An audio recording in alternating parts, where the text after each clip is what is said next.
Let's enter the zone in college basketball. A huge night on this Wednesday around the country in CBB. He is Donnie RightSide. I am Ben Stevens. The number one team in the country plays tonight. The number two team in the country plays tonight. We saw the number three team in the country, North Carolina, on the road yesterday have their 10-game win streak snapped and suffered their first ACC loss of the year.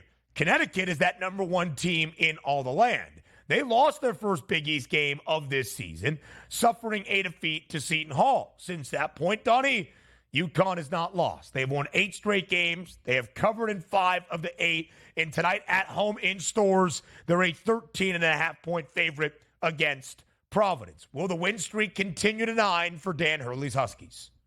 It should continue tonight. But by the way, taking a look at Providence, the way they've gone through their Big East schedule here, right? Losing to Seton Hall, Creighton, St. John's, and Xavier all in a row. That was January 3rd up to January 13th. So a terrible 2-week stretch. But much better here coming out of that 4 losses here. You've beaten DePaul, which is a bad basketball team, but you didn't beat them, Ben, 71-70. You beat them 100-62, laying waste to them. Seton Hall is a decent basketball club here, going through a little bit of, challenges there with their starting lineup. You beat them by 4 points. And Georgetown as well. Not a great team, 84-67, or should be 84-76. But now you're going on the road to take on Connecticut, who clearly is the best team overall here in the Big East. If we're lining this game up, what does Connecticut do well? Just about everything. Forget about the defensive side of the basketball. You look at the offense, number 1 in Big East play in efficiency, number 1 in effective field goal percentage, which also includes a team that does have a couple bigs down low that shoots league best, I should say, 40% from three-point range in conference play.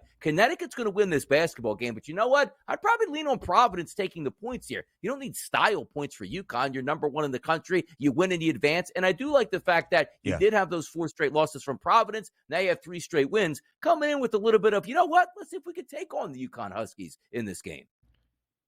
UConn riding high following a win on Sunday by 43 points against Xavier. They absolutely hammered the Musketeers. Providence feeling pretty good. It was an emotional day at the Amica Mutual Pavilion in Providence, Rhode Island. Amica, I guess is how you pronounce that. Anyway, in Providence, Rhode Island, it was the return of the native son, Ed Cooley, now is the head coach of Georgetown, against the Friars on Saturday. A 10.5-point number, a tightly contested game. Providence gets the victory, 84-76. The Friars now have won 3 straight games. They lost 4 in a row, Donnie, after their big man, Bryce Hopkins, in the middle, was out for the remainder of this season, a torn ACL. Devin Carter, though, has picked up the slack. He is leading the way for PC, who is an underdog for the 7th time so far this season in their previous 6, much like South Carolina last night. Not many at the high major level, better at covering numbers than Providence. 5-1 against the spread, 3 outright victories, a dog 4 times for the Friars in Big East play, and they have covered the number each and every time.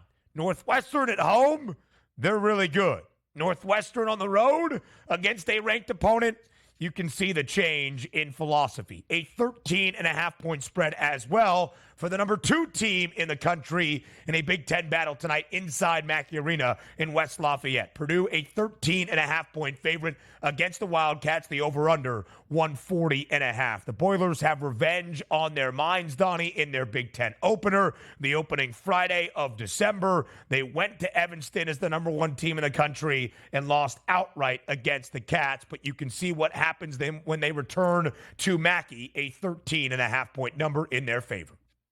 In the previous game we just talked about with UConn, right? You're trying to take a look at Providence. How can they upset the apple cart here? Well, Providence gets to the free throw line, and certainly UConn loves to foul. That helps you out. You know who likes to shoot a lot of three-point shots in that previous game? It's going to be Providence here, that ultimate equalizer. The reason I bring that up is you try to focus here on Purdue. And what don't you want to do here? Purdue is number 1 in conference play in the Big Ten, Ben, at getting to the free throw line. And we talked about Zach Edey being a big man that can actually make free throws here. You know who's the worst team at fouling in the Big Ten? It's Northwestern. That's a terrible matchup right off the bat. But also, everything starts and revolves around Zach Edey down in the low post. which means on the defensive side and offensive side, they're a great rebounding basketball team, Purdue. You know who's terrible at rebounding the basketball on defense? It's Northwestern here. So things are lining up, not looking great off the bat, saying, okay, we can't combat the big man. We're going to send him to the free throw line. And, oh, yeah, when there's shots to be had here that we can get defensive rebounds and push tempo, we're not going to be able to do that because we're not a great rebounding team. So just lining those two things up, I think, makes a big deal here where Purdue should be able to score. Also, keep in mind,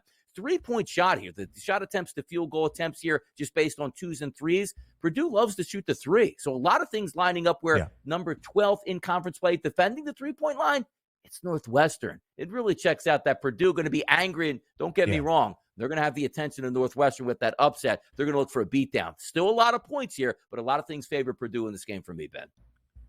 If I was looking at points, I would expect to see a ton over 140.5. Purdue over in 14 of 21 games this year, 5 of their last 7. Now, the first game between these two went to overtime, 92-88, the final in Evanston. But a pregame number of 135 was way over in regulation, even as it stood. I think there will be some pace tonight, and I think the Boilermakers are going to score. A huge game for Purdue to not look ahead. And I don't think the revenge spot presents that opportunity of a trap spot by any means. We have said this a few times. There are 4 top 10 ranked matchups this weekend in college basketball. 5 ranked versus ranked games, 4 on Saturday, 1 on Sunday.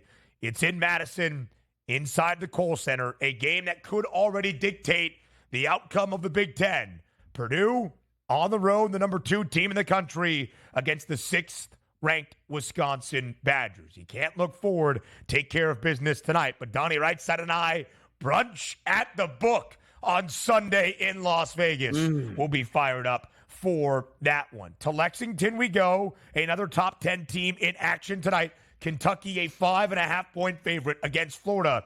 You don't often see a 170 for an over-under in college basketball. Are we going to see that much offense tonight at Rupp?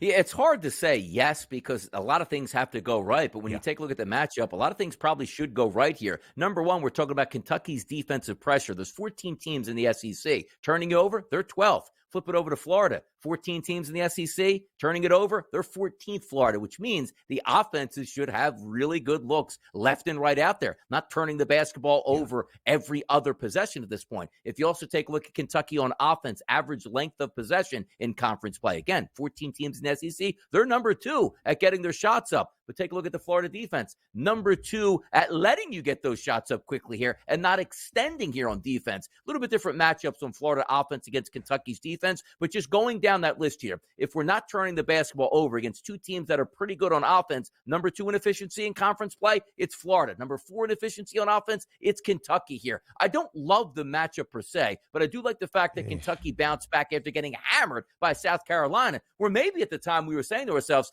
well, boy, that's a terrible loss by them. Is it really? With how good South Carolina has actually been in the SEC? Right. Kentucky's at home. I'll lean that way. No real feel, but that number is extremely high at 171. I mean, that's crazy. Kentucky went under in their first 2 games of the year. They then respond by going over in 12 of their next 13. They've now gone under in 2 straight. The numbers are getting a little bit steep. Now, the first time these 2 teams played in Gainesville just about a month ago, Kentucky won outright as a short underdog in the Swamp. A total of 170.5 went over 87-85. We can see why we expect to see in the upper 160s, in the low 170s. That's just a little bit high. Florida 7 SEC games, 4 under, 3 over. Their most recent game against Georgia, 102-98. You understand why the number is there. It might just be a little bit too steep. Next up, it is Alabama and Georgia. The Tide on the road against the Bulldogs tonight. And when you look at the number right now, Donnie, this is one of those interesting spots where you have the ranked team favored on the road against an unranked foe. 6.5 points in favor of the Crimson Tide, but the juice is with UGA. Would you lay the 6.5 with the Crimson Tide tonight in Athens? I don't know if I lay the 6.5, but again, an extremely high number, Bennett. 164.5 is the total in this game. But you take a look at Alabama, the number one most efficient team in SEC play, which also means that they drain 3-point shots. Number one in the conference at about 39%. Why is that important? They also shoot 50% of their shots from the field from 3-point range. So if those shots are going in against a defense that's 10th out of 14 teams out of defending the 3-point shot, we should get points here. But also keep in mind, here's what I like.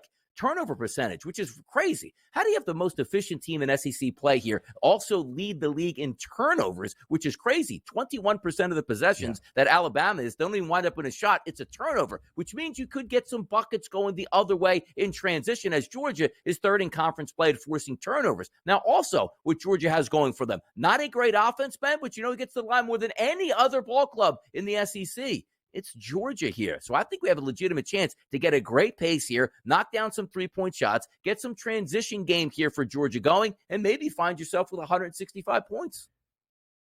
Yeah, I think so as well. Listen, there are 362 D1 men's college basketball teams. Alabama ranks 21st in terms of tempo. We showed you Florida and Kentucky both rank inside the top 20 as well. Baylor looking to stem the tide tonight. They started off a perfect 3-0 in Big 12 play. They have now lost 3 consecutive conference games. They're on the road. It's only a 2.5-point number in Orlando against UCF. That's a little bit fishy by my estimation.